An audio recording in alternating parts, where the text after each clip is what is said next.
ಗುಲಾಬಿ ಕರು ಹಾಕಿದೆ. ಎತ್ತೈತಲೆ ನೋಡಲ್ಲಿ.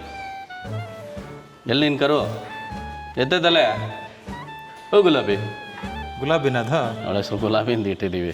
ಏಯ್ ಏನರ ಇಂಕಿತ ಹಾಕಿದ್ಯಲ್ಲ ನೀನು ಏನಕ್ಕ ಬಿಟ್ಟಿರೋದ? ಏಯ್ ಭೀಮಾ ಇಲ್ಲಿ ಬಾ.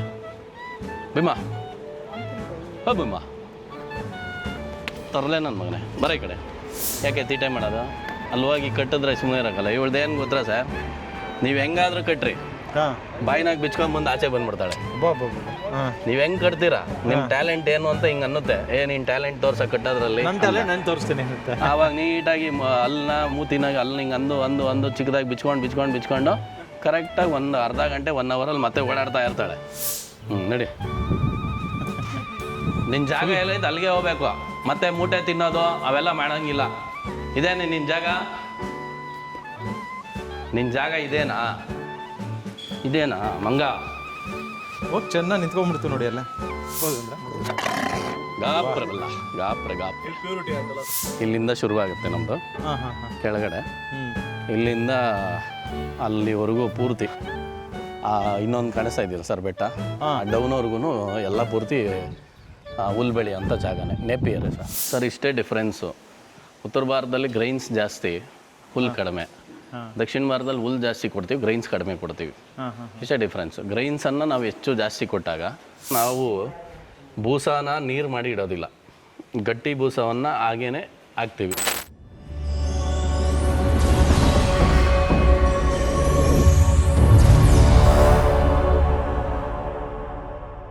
ರಾಷ್ಟ್ರೋತ್ಥಾನ ಪರಿಷತ್ತು ಒಂದು ವಿಭಿನ್ನ ಯೋಚನೆ ಮಾಡಿ ಈ ಗೋಶಾಲೆಯನ್ನು 2007ರಲ್ಲಿ ಪ್ರಾರಂಭ ಮಾಡುತ್ತೆ.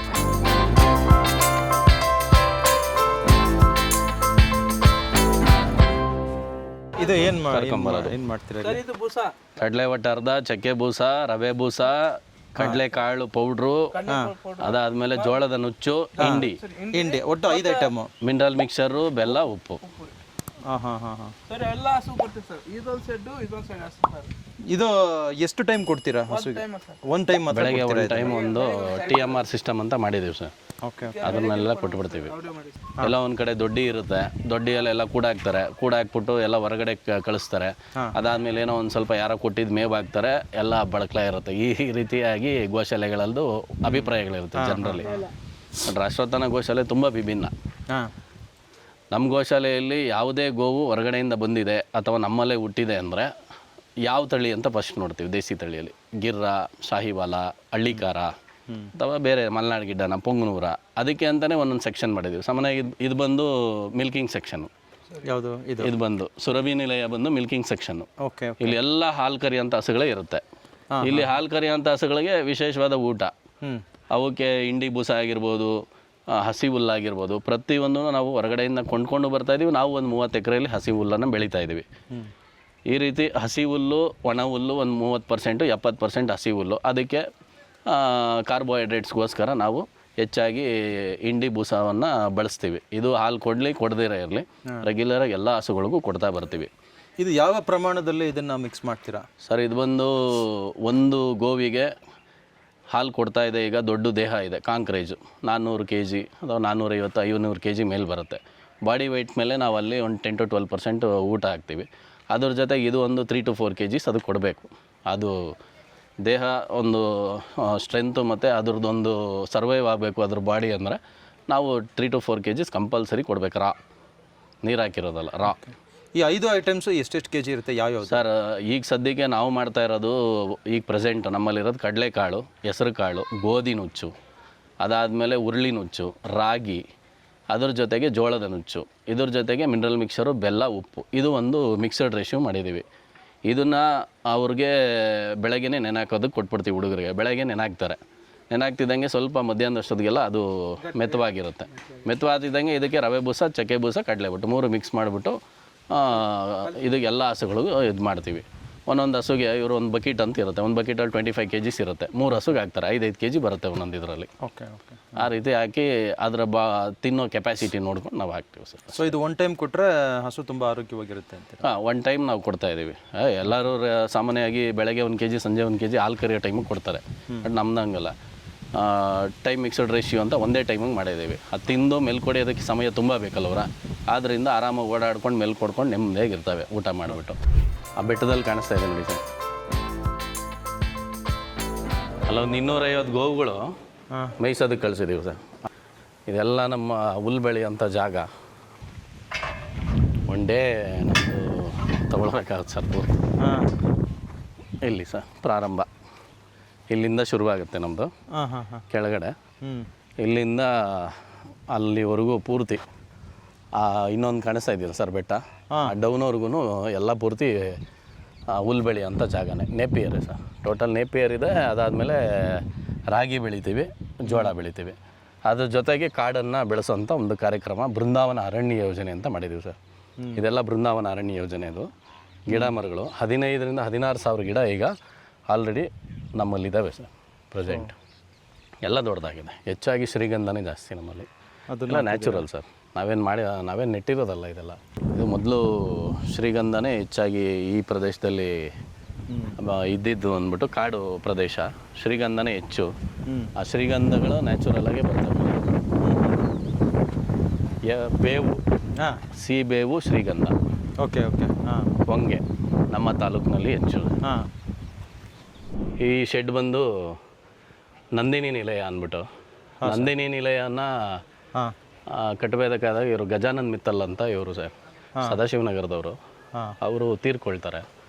ಅದಾದಮೇಲೆ ಅವ್ರ ಕುಟುಂಬದವರು ಅವ್ರ ಹೆಸರಿನಲ್ಲಿ ಅವರು ಬದುಕಿದ್ದಾಗ ಇಲ್ಲ ಒಂದು 100 ಗೋವುಗಳಿಗಾಗುವಷ್ಟು ಎಲ್ಲಾದರೂ ನೀವು ಒಂದು ಶೆಡ್ ಮಾಡಿಕೊಡ್ಬೇಕು ಅನ್ನೋದು ಒಂದು ಆಸೆ ಅವ್ರದ್ದು. ಅವರ ಮೂರ್ತಿ ಮಿತ್ತಲ್ ಅವರು, ರಾಜೇಶ್, ಮುಖೇಶ್, ದೀಪಕ್, ಪಂಕಜ್ ಮಿತ್ತಲ್ಲು, ಇವರೆಲ್ಲ ಸೇರಿ ಮಿತ್ತಲ್ ಫ್ಯಾಮಿಲಿಯವರು ಈ ಶೆಡ್ಡನ್ನು ಸ್ಪಾನ್ಸರ್ಡ್ ಮಾಡಿದ್ದಾರೆ ಸರ್. ಸರ್ ಇದೆಲ್ಲವೂ ಗಿರ್ಗಳನ್ನು ಇಲ್ಲಿ ನಾವು ಸಪ್ರೇಟಾಗಿ ಮಾಡಿ ಇಟ್ಟಿದ್ದೀವಿ ಸರ್. ಗಿರ್ರು ನಮಗೆ ಗುಜರಾತ್ನ ಒಂದು ಜುನಾಗಢ್, ರಾಜ್ಕೋಟ್ ಮತ್ತು ಇದ್ರ ತಳಿ ಆದ್ದರಿಂದ ನಮ್ಮಲ್ಲಿ ಹೊರಗಡೆ ಇದನ್ನು ಮಾಸಾಗಿ ಒಂದು ಕಡೆ ಸಾಕಿದ್ವಿ. ಇದನ್ನು ಸಪ್ರೇಟ್ ಮಾಡಲೇಬೇಕು ಅನ್ನೋದು ಹಿಂಗೆ ಜಾಸ್ತಿ ವರ್ಷಗಳ ಒಂದು ಕನಸು. ಇಲ್ಲ ಸಪ್ರೇಟ್ ಮಾಡಬೇಕು, ಗಿರ್ನ ಏನಾದರೂ ಮಾಡಿ ಡೆವಲಪ್ ಮಾಡಬೇಕು. ಅತಿ ಹೆಚ್ಚು ಹಾಲು ಕೊಡೋವಂಥ ತಳಿಗಳಲ್ಲಿ ಗಿರ್ ಒಂದು ಕೂಡ. ಅತಿ ಹೆಚ್ಚು ಹಾಲು ಕೊಡೋದ್ರಲ್ಲಿ ಸಾಹಿವಾಲ್ ಇದೆ, ಕಾಂಕ್ರೇಜ್ ಇದೆ, ಬೇರೆ ಬೇರೆ ತಳಿಗಳಿದ್ದಾವೆ. ಅದ್ರ ಜೊತೆಗೆ ಗಿರ್ನು ಒಂದು ಅತಿ ಹೆಚ್ಚು ಹಾಲು ಕೊಡೋವಂಥ ಒಂದು ತಳಿ. ತುಂಬ ನಮಗೆ ಫ್ರೆಂಡ್ಲಿ ಬ್ರೀಡ್ ಇದು. ಸಖತ್ತು ಗಲಾಟೆ ಮಾಡೋದಾಗಲಿ ಆ ಥರದ್ದು ಏನಿಲ್ಲ ಸರ್. ಆರಾಮಾಗಿ ಫ್ರೆಂಡ್ಲಿಯಾಗಿ ನೆಮ್ಮದಿಯಾಗಿರ್ತವೆ. ಈ ಥರದ್ದು ಬ್ರೀಡನ್ನು ಸಪ್ರೇಟ್ ಮಾಡಬೇಕು ಅನ್ನೋದು ಒಂದು ನಮಗೆ ಜಾಸ್ತಿ ವರ್ಷಗಳ ಒಂದು ಇದು.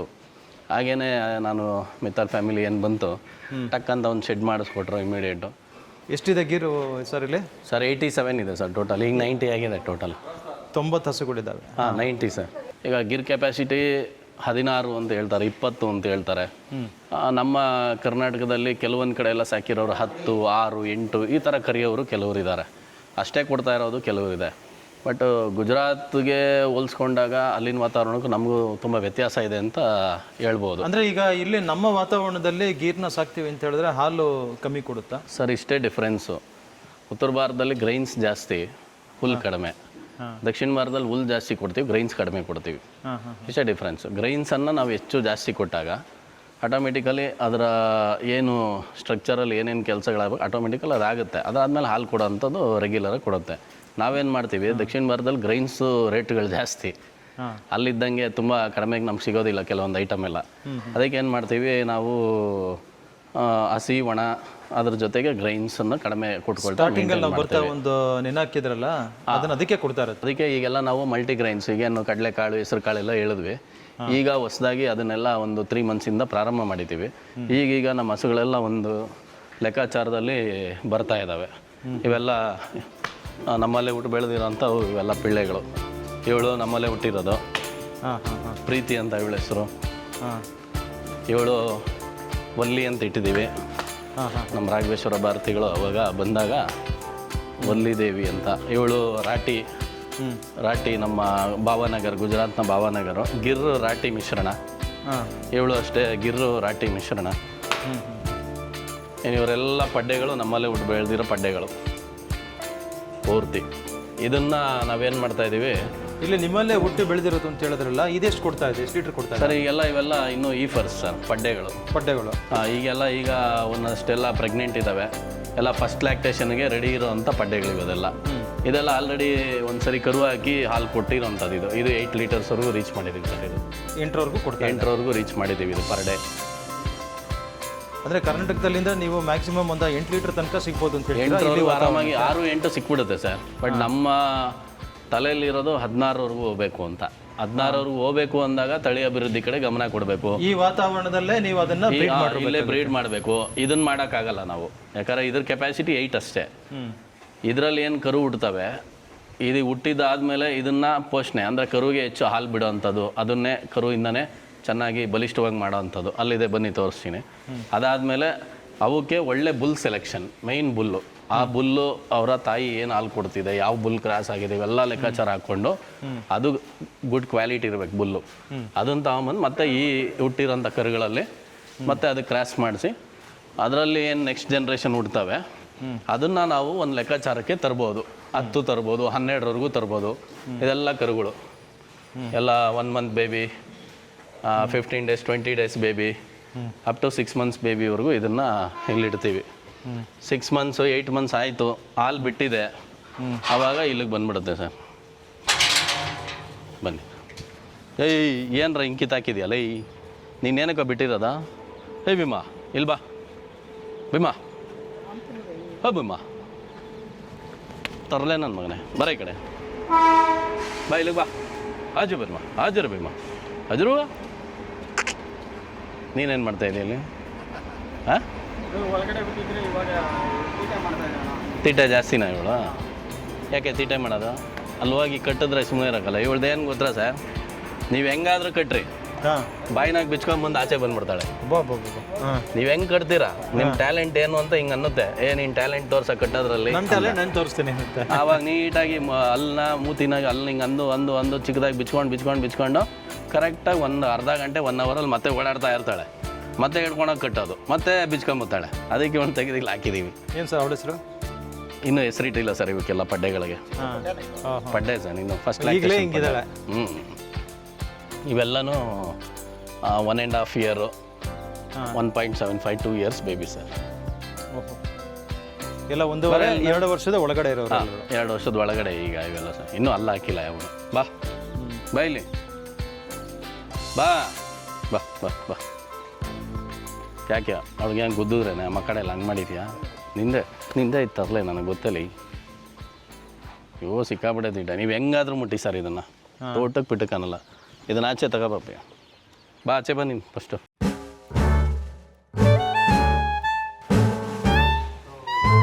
ಬಿಡ್ರಿ ಅವಳನ್ನ, ಅಲ್ಲೇ ಬಿಡ್ರಿ, ಕ್ಲೋಸ್ ಮಾಡಿರಿ, ಬಿಟ್ಬಿಡ್ರಿ ಅವಳನ್ನ. ಬರ ಇಲ್ಲೇ. ಒಯ್ ಏನು ನಿನ್ನ ತರಲೆ? ತೆಗಿಯಪ್ಪಿ ಒಳಗಡೆ ಹೋಗಿ. ಅಲ್ಲಿ ಬತ್ತಾಳೆ. ನಡಿ. ನಡಿ. ನಿನ್ನ ಜಾಗ ಎಲ್ಲೈತೆ ಅಲ್ಲಿಗೆ ಹೋಗ್ಬೇಕು. ಮತ್ತೆ ಮೂಟೆ ತಿನ್ನೋದು ಅವೆಲ್ಲ ಮಾಡೋಂಗಿಲ್ಲ. ಎಲ್ಲಿ ನಿನ್ನ ಜಾಗ? ಅಲ್ಲಿ ಬಿಟ್ಟಿಲ್ಲ. ಇಲ್ಬಾ ಲಾಸ್ಟ್ಗೆ. ಓಯ್ ಅಮ್ಮ. ಓ ಅಗಳ ಕರೆಕ್ಟಾಗಿ ಮೇಂಟೈನ್ ನೋಡಿ, ಅದಕ್ಕೆ ಗೊತ್ತು ಜಾಗ.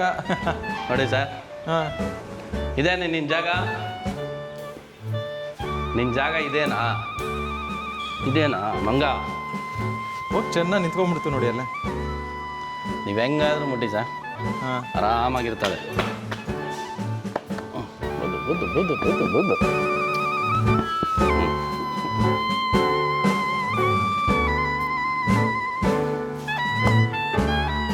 ಕಟ್ಲಾ ಹಂಗೆ ಓಡಾಡ್ತೀಯ? ಬಾ ಹೋಗಣ, ಬಾ ಹೋಗಣ, ಆಮೇಲೆ ಬರೋಣ ಬಾ. ಊಟ ಮಾಡಬೇಕಾ? ಅಯ್ಯ ಇವಾಗ ಊಟ ಮಾಡ್ತೀನಿ ನೀವು ಸರ್. ಇಲ್ಲಿ ಇದು ಬಂದು ನೀರಿಗೆ ಒಂದು ಪ್ರೆಸ್ಸಿಂಗ್ ಸಿಸ್ಟಮ್ ಸರ್. ಇದೇನಂದರೆ ಈ ಥರ ಮೂತಿ ಇಡ್ತಾವೆ ಇಲ್ಲಿ ಬಂದು. ಮೂತಿ ಇಟ್ಟ ಮೇಲೆ ಈ ನೀರು ತುಂಬಿಕೊಳ್ಳುತ್ತೆ, ಕುಡಿತಾ ಇರ್ತವೆ ಎಷ್ಟು ಬೇಕೋ ಅಷ್ಟು. ನಾವು ಏನು ಮಾಡ್ತೀವಿ, ಬೆಳಗಿಂದ ಸಂಜೆವರೆಗೂ ಸಾಮಾನ್ಯವಾಗಿ ಹೊರಗಡೆ ನೀರಿಟ್ಟಿರ್ತೀವಿ, ಕುಡ್ಕೊಂಬಿಡ್ತೇವೆ. ರಾತ್ರಿ ಎಲ್ಲ ಕುಡಿಬೇಕಾತ ಅಥವಾ ಗೋವಿಗೆ ಯಾವಾಗ ಬೇಕೋ ಅದಕ್ಕೆ ನಮ್ಗೆ ಯಾವಾಗ ಬೇಕೋ ನಾವು ನೀರು ಕುಡಿತೀವಿ. ಗೋವಿಗೆ ಯಾವಾಗ ಬೇಕೋ ಅದಕ್ಕೆ ಕುಡಿಯುತ್ತೆ. ನಾವು ಬಲವಂತವಾಗಿ ಒಂದ್ಸರಿ ಚೆನ್ನಾಗಿ ಬಕೆಟ್ ತುಂಬ ಇಟ್ಬಿಟ್ಟು ಕುಡಿ ಅಂದ್ರೆ ಪಾಪ ಎಲ್ಲಿ ಕುಡಿತಾವೆ, ಬಲವಂತ ಕುಡಿತವೆ. ಅದಕ್ಕೋಸ್ಕರ ನಾವು ಬೂಸಾನ ನೀರು ಮಾಡಿ ಇಡೋದಿಲ್ಲ, ಗಟ್ಟಿ ಬೂಸವನ್ನು ಹಾಗೇ ಹಾಕ್ತೀವಿ. ಅದರಲ್ಲೂ ಜಾಸ್ತಿ ನೀರನ್ನು ಹಾಕಲ್ಲ, ಸುಮ್ಮನೆ ತೇವಾಂಶ ಇರಬೇಕಷ್ಟೇ ಬೂಸದಲ್ಲಿ. ಇಷ್ಟು ಕೆ ಜಿ ಅಂತ ನಮಗೆ ಒಂದು ಗೋವಿಗೆ 2 3 4 ಕೆ ಜಿ ಅನ್ನೋದು ಲೆಕ್ಕಾಚಾರ ಒಂದೊಂದು ಗೋವು ಮೇಲೆ. ಈಗ ಪಡ್ಡೆಗಳಿಗೆಲ್ಲ ನಾವು 2 ಕೆ ಜಿ, ಸ್ವಲ್ಪ ದೊಡ್ಡದಿರುತ್ತೆ ದೇಹ, ಅವಕ್ಕೆಲ್ಲ 3 4 ಕೆ ಜಿ ಈ ರೀತಿ ಕೊಟ್ಕೊಳ್ತಾ ಬರ್ತೀವಿ. ಆವಾಗ ಅದನ್ನು ತಿಂದ ಮೇಲೆ ಅದಕ್ಕೆ ಎಷ್ಟು ಬೇಕೋ ಅದು ಗೊತ್ತಿದೆ, ನೀರು ಎಷ್ಟು ಕುಡಿಬೇಕು ಅಂತ. ನಮಗಿನ ಬುದ್ಧಿವಂತರು ಗೋವುಗಳು ಜಾಸ್ತಿ, ಪ್ರಾಣಿಗಳು. ಅದಕ್ಕೋಸ್ಕರ ಅವಕ್ಕೆ ನೀರಿನ ಸಿಸ್ಟಮ್ ಮಾಡಿ ಇಟ್ಟಿದ್ದೀವಿ. ಎಷ್ಟು ಬೇಕೋ, ರಾತ್ರಿ ಬೇಕೋ ಕುಡಿ, ಬೆಳಗ್ಗೆ ಬೇಕೋ ಕುಡಿ, ಯಾವಾಗ ಬೇಕೋ ಕುಡಿ, ಒಟ್ಟಿನಲ್ಲಿ ನಿನಗೆ ಇಷ್ಟ ಆದಾಗ ಕುಡಿ. ಆವಾಗ ಅವಕ್ಕೆ ಒಂದು ಖುಷಿ, ನನಗೆ ಯಾವಾಗ ಬೇಕೋ ನೀರು ಇಟ್ಟಿದ್ದಾರಪ್ಪ, ನೆಮ್ಮದಿ ಕುಡಿಬೋದು. ಆ ಸಿಸ್ಟಮಲ್ಲಿ ಇದೊಂದು ಮಾಡಿದ್ದೀವಿ ಸರ್. ಓಕೆ.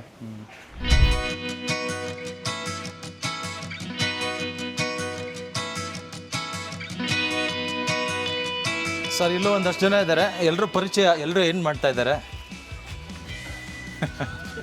ಹೇಳಿ ಅಣ್ಣ. ಎಲ್ಲ ಇವರೆಲ್ಲರೂ ನಮ್ಮ ಸ್ಟಾಫು, JCB ಡ್ರೈವರು, ಇವರು ನಮ್ಮ ಮೇಂಟೆನೆನ್ಸ್ ಇದ್ರವರು, ಅವರು ಹೌಸ್ ಕೀಪಿಂಗ್ ಅವರು, ಇವರೆಲ್ಲ ಒಂದೊಂದು ಶೆಡ್ಡಲ್ಲಿ ಒಬ್ಬೊಬ್ರು ಜವಾಬ್ದಾರಿ.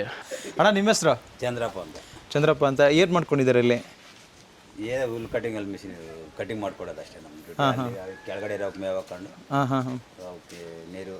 ಎಷ್ಟು ಸಮಯದಿಂದ ನೀವು ಮಾಡ್ತಾ ಇದ್ದೀರಾ? 9 ಗಂಟೆಯಿಂದ ಸಾಯಂಕಾಲ 6 ಗಂಟೆಗೆ. ಅಲ್ಲ, ಎಷ್ಟು ವರ್ಷದಿಂದ ಮಾಡ್ತಾ ಇದ್ದೀರಾ? 9 ವರ್ಷ ಇದ್ವಿ. ಓ, 9 ವರ್ಷದಿಂದ ಇಲ್ಲೇ ಇದ್ದೀರಾ ಸರ್. ಇವರೆಲ್ಲರದು ಏನಂದರೆ, ಮತ್ತು ಇವ್ರು ಯಾರು ಏನು ಅನಾನುಕೂಲಸ್ಥರಲ್ಲ, ಎಲ್ಲ ಅನುಕೂಲಸ್ಥರೆ. ಒಂದು ಇಲ್ಲಿಗೆ ಬಂದಿರೋ ಉದ್ದೇಶ, ಇವರೆಲ್ಲ ಸ್ಟಾರ್ಟಿಂಗ್ನಲ್ಲಿ ಬಂದಾಗ ನಾವೆಲ್ಲ ನಮ್ಮ ಒಂದು ತಲೆಯಲ್ಲಿ ಕೂತ್ಕೊಳ್ಳೋದು ಒಂದೇ, ಇದು ಗೋವುಗಳಿರೋ ಜಾಗ, ಗೋ ಸೇವೆ ಮಾಡಿದ್ರೆ ನಮ್ಗೆ ಒಳ್ಳೆಯದಾಗತ್ತೆ. ಇವರೆಲ್ಲರೂ ಅದೇ ಒಂದು ಉದ್ದೇಶದಿಂದ ಇವತ್ತು ನಮ್ಮ ಜೊತೆಗೆ ಅವತ್ತಿಂದನೂ ಇದ್ದಾರೆ. ಸ್ಯಾಲ್ರಿ 2ನೇದು, ಬದುಕೋಕ್ಕೆ ಜೀವನಕ್ಕೆ ಬೇಕು ದುಡ್ಡು, ಅಷ್ಟು ಅದು ಜೀವನದಲ್ಲಿ ಸಂಪಾದನೆ ಮಾಡ್ತಾಯಿದ್ದೀವಿ. ಅದು ಬಿಟ್ಟು ಅವರು ಸ್ವಂತ ಸಂಪಾದನೆಗಳಿದ್ದಾವೆ. ಈಗ ಅವ್ನ ಮನೇಲಿ ಹಸು ಇದೆ 2, ಡೈರಿಗೆ ಹಾಕ್ತಾನೆ. ಇವ್ರ ಮನೆಯಲ್ಲಿ ಬೇರೆ ಬೇರೆ ವ್ಯವಸಾಯದ ಭೂಮಿ ಇದೆ, ಅವ್ನ ಮಂಜುದು ಹಸುಗಳಿದ್ದಾವೆ, ಇದು ಇದ್ದಾವೆ, ಇವ್ರದ್ದು ಇದ್ದಾವೆ, ಜಮೀನುಗಳಿದ್ದಾವೆ, ಇವ್ರ ಮನೆಯಲ್ಲೂ ಇದ್ದಾವೆ, ಜಮೀನಿದೆ, ಎಲ್ಲ ಮಾಡ್ತಾರೆ. ಇಲ್ಲಿ ಇಲ್ಲ, ನಾವು ಬರೀ ಸಂಬಳಕ್ಕೆ ಬರ್ತೀವಿ, ಯಾರೂ ಇಲ್ಲ. ಅವತ್ತಿಂದನೂ ನಮ್ಮದೆಲ್ಲ ಒಂದೇ. ಇವ್ರಿಗೆಲ್ಲ ನಾವು ಪ್ರಾರಂಭದಿಂದನೂ ಇವ್ರನ್ನ ಎಲ್ಲರಿಗೂ ಹೇಳ್ಕೊಂಬರೋದು ಒಂದೇ, ಸೇವೆ ಮಾಡೋಣ, ಭಗವಂತ ನೋಡ್ತಾನೆ. ಯಾರು ನೋಡ್ತಾರೋ ಮನುಷ್ಯರ ಮೇಲೆ ನಮ್ಗೆ ನಂಬಿಕೆ ಇಲ್ಲ, ಭಗವಂತ ನೋಡ್ತಾನೆ. ಗೋವು ಎಲ್ಲ ಒಂದು ಕಡೆ ಕೊಡ್ತಾರೆ ಅಷ್ಟೇ. ಅಷ್ಟರಲ್ಲೇ ಇವರೆಲ್ಲರೂ ಹಾಗೆ ಮಾಡ್ಕೊಂಡು ಹೋಗ್ತಾ ಇದ್ದೀವಿ. ಆಲ್ಮೋಸ್ಟ್ ನನಗೆ ಗೊತ್ತಿದ್ದಂಗೆ 100 ಸಮಸ್ಯೆಗಳು ಇರ್ಬೋದು ಅವ್ರ ಮನೆಗಳಲ್ಲಿ, ಇವತ್ತೆಲ್ಲ ಆರಾಮಾಗಿದ್ದಾರೆ. ಅವಾಗಿತ್ತು ಸಮಸ್ಯೆಗಳು. ನಾನು ತುಂಬ ನಮ್ಮ ಗಂಗಣ್ಣವ್ರ ಮನೆ ಸಮಸ್ಯೆ ಆಗಿರ್ಬೋದು, ಇವರು ಎಲ್ಲ ಹೇಳ್ತಿರ್ತಾರಲ್ಲ, ಕೆಲವೊಂದು ಸರಿ ಹಿಂಗೆ ಮಾಡ್ಬೋದು ಹಂಗೆ ಮಾಡ್ಬೋದು ಅಂತ ಹೇಳಿದಾಗ ಆ ಸೇವೆನ ಮನಸ್ಸಿಂದ ಮಾಡಿರ್ತಾರಲ್ಲ ಸರ್, ಆಟೋಮೆಟಿಕ್ಕಾಗಿ ಅವ್ರ ಮನೆ ಸಮಸ್ಯೆಗಳೆಲ್ಲ ಕ್ಲಿಯರ್ ಆಗಿದ್ದಾವೆ. ನನ್ನ ಸಮೇತ ನಾನು ಒಂದು ಉದಾಹರಣೆ ಅದರಲ್ಲಿ. ಈಗ ಸಂಪಾದನೆ ಮಾಡಬೇಕು ಅಂದರೆ ಎಲ್ಲಿ ಬೇಕಾದ್ರೂ ಅವ್ರು ಕೂಲಿ ಮಾಡ್ಬೋದು, ಎಲ್ಲಿ ಬೇಕಾದ್ರೂ ಅವರು ಕೆಲಸಕ್ಕೆ ಸೇರ್ಕೊಬೋದು. ನಮಗಿನ ಜಾಸ್ತಿ ಸ್ಯಾಲ್ರಿ ಕೊಡೋ ಎಷ್ಟೋ ಬೇರೆ ಬೇರೆ ಇವತ್ತು ಯಾಕೆ ಬಂದರು ಅನ್ನೋದಕ್ಕೊಂದು ಕಾರಣ, ಅದಕ್ಕೊಂದು ರೀಸನ್ ಇದೆ. ಈಗ ನೋಡಿ, ನಾನು ಇಲ್ಲಿಗೆ ಬರಬೇಕು ಅಂತ ಅಂದ್ಕೊಂಡೆ, ಒಂದು ದೇವಸ್ಥಾನಕ್ಕೆ ಹೋದೆ, 2 ಅವರ್ ಆಗೋಯ್ತು. ಪಾಪ ನೀವು ಕಾಯ್ತಾ ಇದ್ರಿ. ಹೌದು. ನಾನು ಬರೋದು ಇಲ್ಲಿ ಲೇಟ್ ಆಯಿತು. ಅವಾಗ ನನಗನ್ಸಿದ್ದು, ನಾನು ಒಂದು ದೇವಸ್ಥಾನದಲ್ಲಿ 2 ಅವರು ಅಂದರೆ ಸಮಯ ಹೋಯ್ತು, ಇಲ್ಲಿ ಬರಬೇಕಾಗಿತ್ತು ಇನ್ನೂ ಮುಂಚೆನೇ ಅಂತಲೇ ಅನ್ನಿಸ್ತು. ಯಾಕೆ ಅಂದರೆ, ಈಗ ನೋಡಿ, ಹಸುಗಳು ನಮ್ಮ ಹಿಂದೂ ಸಂಪ್ರದಾಯದಲ್ಲಿ ಸಾವಿರಾರು ಕೋಟ್ಯಾನು ದೇವತೆಗಳು ಹಸುವಿನಲ್ಲಿ ವಾಸ ಮಾಡ್ತಾರೆ ಅಂತ, ಅದು ನಮ್ಮ ದೇಸಿ ಹಸುವಿನಲ್ಲಿ. ಇಲ್ಲೇ ಅಷ್ಟು ದೇವರು ಇಲ್ಲೇ ಇತ್ತಲ್ಲ, ನಾನು ಯಾಕೆ ಬರೀ ಒಂದು ದೇವಸ್ಥಾನದಲ್ಲಿ ಇಷ್ಟೊಂದು ಟೈಮ್ನ ಕಳ್ಕೊಂಡ್ಬಿಟ್ಟಲ್ಲ ಅಂತ ಮನಸ್ಸಿಗೆ ದೇವರನ್ನ ನಾವು ಒಂದು ಹಚ್ಕೊಂಡಿರ್ತೀವಲ್ಲ, ಅದಕ್ಕೂ. ಯಾಕಂದರೆ ನಿಮ್ಗೆ ಅಷ್ಟೆಲ್ಲ ಅನುಕೂಲ ಇದ್ದು ಇಲ್ಲಿ ಒಂದು ಸೇವೆ ಮಾಡ್ತಾ ಇದ್ದೀರಲ್ಲ, ಆ ದೇಸಿ ಹಸುದು ಮತ್ತು ಆ ಮೂಕ ಪ್ರಾಣಿದು, ಇದಕ್ಕೆ ನಿಜವಾಗ್ಲೂ ಇದು ಈ ಮನಸ್ಸಿಗೆ ಸಿರಿವಂತಿಕೆ ಅಂತ ಹೇಳಬೇಕು ನಾವು. ಸರ್ ಆ್ಯಕ್ಚುಲಿ ನಮ್ಮಲ್ಲಿ 650 ಗೋವಿದೆ. 650 ಗೋವಿಗೆ ಒಂದು 20-25 ಜನ ಬೇಕಾಗುತ್ತೆ ಸರ್. ಒಂದು ಸರಿ 6 ಜನ ಇದ್ದರೂ ಮಾಡ್ತೀವಿ. 6 ಜನ, ಬರೀ 6 ಜನ ಇರ್ತೀವಿ. ಯಾರೋ 1 ಜನ ಬಿಟ್ಟು 5 ಜನದಲ್ಲೂ ಮಾಡಿದ್ದೀವಿ. 5 ಜನನೇ 650 ಹಸುನು ಪ್ರತಿ ಶೆಡ್ಡಲ್ಲೂ ಅವತ್ತಿಂದ ಏನಾಗಬೇಕು ಒಂದು ಟೈಮ್ ಟೇಬಲ್ ಇರುತ್ತಲ್ಲ, ಆ ಟೈಮ್ ಟೇಬಲ್ ಮುಗಿಸ್ಬಿಟ್ಟೆ ನಾವು ಮನೆಗೆ ಹೋಗ್ತಾ ಇದ್ವಿ. 6:30 8 ಹೆಂಗಂದ್ರೆ ಹೆಂಗೆ, ಯಾಕಂದ್ರೆ ಮುಗಿಬೇಕು.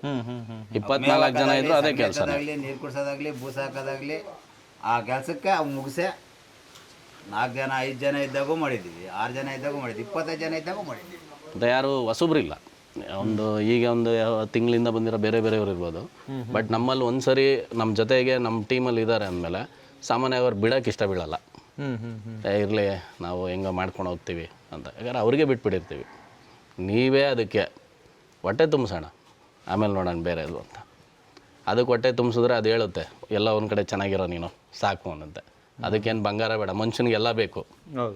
ಅವ್ನು ಕೊನೆಯವರೆಗೂ ಕೇಳ್ತಾನೆ, ಕೊನೆಗೆ ಇದನ್ನೇ ಕೇಳ್ತಾನೆ, ಸ್ವರ್ಗನೇ ನಂದು ಅಂತ. ಇನ್ನೊಂದು ಕೋಟೆ ಮಾಡಿದ್ರೆ ಇನ್ನೊಂದು ಕೋಟೆ ಮಾಡ್ಬೇಕು, ಇನ್ನೊಂದು ಕೋಟೆ ಮಾಡ್ಬೇಕು ಅನ್ನಿಸ್ತೈತೆ ಮನಸ್ಸು. ಗೋವಿಗೆ ಹೊಟ್ಟೆ ತುಂಬ್ತಾ ನೆಮ್ಮದೇ ಮೆಲ್ಲು ಹೊಡ್ಕೊಂಡು ಒಳ್ಳೇದಾಗ್ಲಪ್ಪ ನಿನಗೆ ಅನ್ನಂತೆ.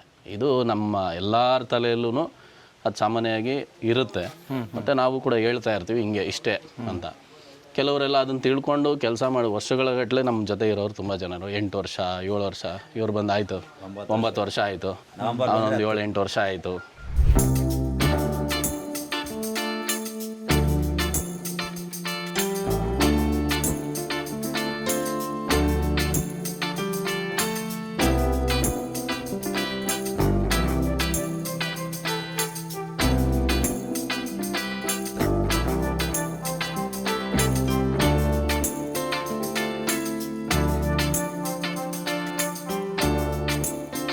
ಎಷ್ಟು ವರ್ಷದಿಂದ ಇದ್ದೀರಣ್ಣ ಇಲ್ಲಿ? ನಾವು 20 ವರ್ಷದಿಂದ ಇದ್ದೀವಿ. 20 ವರ್ಷದಿಂದ ಇಲ್ಲೇ ಇದ್ದೀರಾ? ಹಾಂ ಹಾಂ ಹಾಂ. ನೀವಣ್ಣ? ನಾವು 6 ವರ್ಷ ಆಯಿತು. ಒಟ್ಟಾರೆ ಎಷ್ಟು ಹಸುಗಳನ್ನ ನೋಡ್ಕೊಳ್ತೀರಾ? ನಾವು 150 ಹಸ ಇಬ್ಬರು ನೋಡ್ಕೊಂಡು. 150 ಹಸುಗಳು. ಈಗ ನೀವು ಅಟ್ಕೊಂಡು ಹೋಗ್ತೀರಾ ಬೆಳಗ್ಗೆ? ಕರ್ಕೊಂಬರೋದು? ಕರ್ಕೊಂಬರೋದು ನಾವೇ. ಅದೇ ಎಷ್ಟು ಗಂಟೆಗೆ ಕರ್ಕೊಂಬರ್ತೀರಾ? 3:30-4 ಗಂಟೆ ಕರ್ಕೊಂಡು. ಬೆಳಗ್ಗೆ ಎಷ್ಟು ಗಂಟೆಗೆ ಹೋಗ್ತೀರಾ? ಬೆಳಗ್ಗೆ 9:00ವರೆಗೆ. 9:30 ಹೋಗ್ತೀರಾ? ಹಾಂ ಹಾಂ ಹಾಂ. ಅದು ಸರ್, ಅದು ಹಸುಗಳದ್ದು ಅಲ್ಲೊಂದು ಕೊಟ್ಟಿಗೆ ಮಾಡಿದೆ ಸರ್. ಇದೆಲ್ಲ ಹೊರಗಡೆ ರೈತರು ಸಾಕೋಕ್ಕಾಗಲ್ಲ. ಅದಾದಮೇಲೆ ಈ ರೀತಿ ನಮಗೆ ಬಿಟ್ಬಿಟ್ಟು ಹೋಗಿರೋಂಥವು ಒಂದಷ್ಟು ಇದ್ದಾವೆ ಸರ್. ಅದನ್ನೆಲ್ಲ ಹೊರಗಡೆ ಹಾಕಿದ್ದೀವಿ. ಈ ಕಾಲಿಲ್ಲ ನೋಡಿ, ಅದು ಆ ಕಾಲು ಇಲ್ಲದೆ ಇರೋದು ಚಿರತೆ ಅಟ್ಯಾಕ್ ಆಗಿತ್ತು ನಮ್ಮಲ್ಲೇ. ಇಲ್ಲೇನೆ? ಹಾಂ, ಇಲ್ಲೇ ಚಿರತೆ ಒಂದು 3-4 ತಿಂಗಳು ನಮ್ಗೆ ತುಂಬ ಕಾಟ ಕೊಟ್ಬಿಡ್ತು. ಆ ಟೈಮಲ್ಲಿ ಅಟ್ಯಾಕ್ ಆಗಿತ್ತು. ಅದು ಅಟ್ಯಾಕ್ ಆಗಿದಾಗ ಅದು ಕಾಲು ತಪ್ಪಿಸ್ಕೊಂಡು ಬಂದಿದೆ, ಅದು ದೇವಣಿ. ಆ ಕಾಲನ್ನ ಏನು ಕಟ್ಟಾಗಿದ್ದನ್ನ ಆಪ್ರೇಟ್ ಮಾಡಿಸಿ ಈಗ ಕರು ಹಾಕಿದೆ. ಅದರದ್ದೇ ಕರು ಅದು. ವೈಟ್ ಕಲರ್ ಆ ಕಡೆ ಮೇಯ್ತಾ ಇದೆ ನೋಡಿ, ಅದರದ್ದೇ ಕರು ಅದು. ಸರ್, ಇದು ಕಾವೇರಿ ನಿಲಯ ಅಂತಿದೆ, ಏನಿದೆ? ಕಾವೇರಿ ನಿಲಯದಲ್ಲಿ ಮಲೆನಾಡು ಗಿಡ್ಡಗಳನ್ನು ಇಟ್ಟಿದ್ದೀವಿ ಸರ್. ನಮ್ಮ ಏನು ಕೋಸ್ಟಲ್ ಏರಿಯಾದ ಬ್ರೀಡ್ಸ್ ಇದ್ದಾವೆ, ಅದನ್ನೆಲ್ಲ ಇದರಲ್ಲಿ ನಾವು ರಕ್ಷಣೆ ಮಾಡಿ ಇಟ್ಟಿದ್ದೀವಿ. ಮತ್ತು ಇದರಲ್ಲೂ ಬ್ರೀಡ್ನ ಕೂಡ ಅಭಿವೃದ್ಧಿ ಮಾಡ್ತಾ ಇದ್ದೀವಿ ಇಲ್ಲಿ. ಬನ್ನಿ ನಡೀರಿ ಮ್ಯಾಮ್, ನಡೀರಿ. ಅಲ್ಲಿ ಇಲ್ಲಿ ಓಡಾಡ್ಕೊಂಡಿರೋದಲ್ಲ, ಹೋಗ್ಬೇಕು ಒಳಕ್ಕೆ. ನಡಿ. ಅಯ್ಯೋ, ಏನು ಮಾಡಲ್ಲ, ಆರಾಮಾಗಿ. ಅವಳ ಅಭ್ಯಾಸ ಅದು. ಹಾಂ, ಇಷ್ಟೇನ್ರಿ. 7ನೇ ಕರು ನೋಡ್ರಿ, ಅವಳು ಓಡಾಕ್ತಾಳೆ ಈಗ. ನೋಡ್ರಿ, ನಿಮ್ಮ ಅಮ್ಮ ಬಂದ್ಲು ಕುಳ್ಳಿ, ಅವಳು ಮಗಳು. ಇವನು ಬುಲ್ಲು.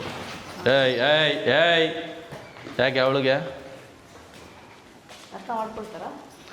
ಅರ್ಥ ಮಾಡ್ಕೊತಾರಮ್ಮ ಅವರೆಲ್ಲ. ಯಾಕೆ ಗುಲಾಬಿ? ಗುಲಾಬಿ ಹೋಗಿ ಆ ಕಡೆ ಹೋಗಿ, ಇನ್ನೊಂದು ಸರಿ ಬಿಚ್ಚಿದೀನು ಹೋಗಿಯಾ. ಆಮೇಲೆ ಇಲ್ಲೇ ಇರಬೇಕು, ಹೋಗ್ಬಾರ್ದು. ನಡಿ ಆ ಕಡೆಗೆ ಗುಲಾಬಿ. ಚಿಕ್ಕದಾಯ್ತು. 7 ಕರು ಹಾಕಿದಾಳೆ ಈಗ. ಯಾವುದು? ಗುಲಾಬಿ. ಗುಲಾಬಿ ಎತ್ತೆ ತಲೆ ನೋಡಲ್ಲಿ. ಎಲ್ಲಿ ನಿನ್ನ ಕರು? ಎತ್ತೆ ತಲೆ. ಓ ಗುಲಾಬಿ. ಗುಲಾಬಿನದ? ಅವಳ ಹೆಸರು ಗುಲಾಬಿ ಅಂತ ಇಟ್ಟಿದ್ದೀವಿ.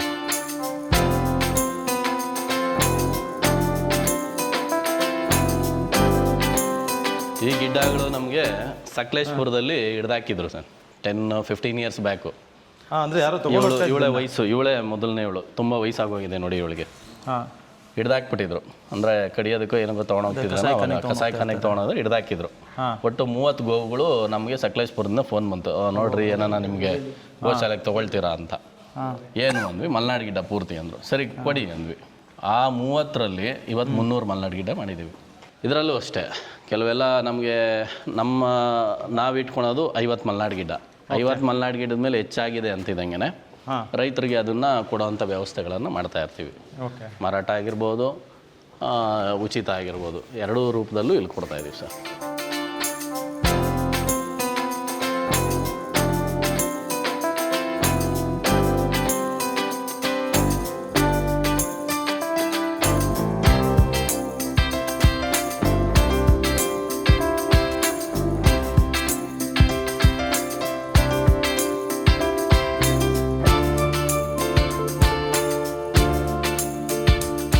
ಮೊಬೈಲ್ ಸ್ಟ್ಯಾಂಡ್ ಆಗಿರ್ಬೋದು, ಅಥವಾ ಪೆನ್ ಬೌಲ್ ಆಗಿರ್ಬೋದು, ಗಡಿಯಾರ ಆಗಿರ್ಬೋದು, ಆಮೇಲೆ ಧೂಪ, ಅಗರಬತ್ತಿ, ಇದು ಎಲ್ಲದಕ್ಕೂ ಅದರ ಗೋಮಯ ಪೌಡ್ರ್ಗಳನ್ನು ಯೂಸ್ ಮಾಡೋದಕ್ಕೆ ಒಂದಷ್ಟು ಪ್ರಯತ್ನಗಳು ಹಾಕಿದ್ದೀವಿ, ಮಾಡ್ತಾಯಿದ್ದೀವಿ ಅದು.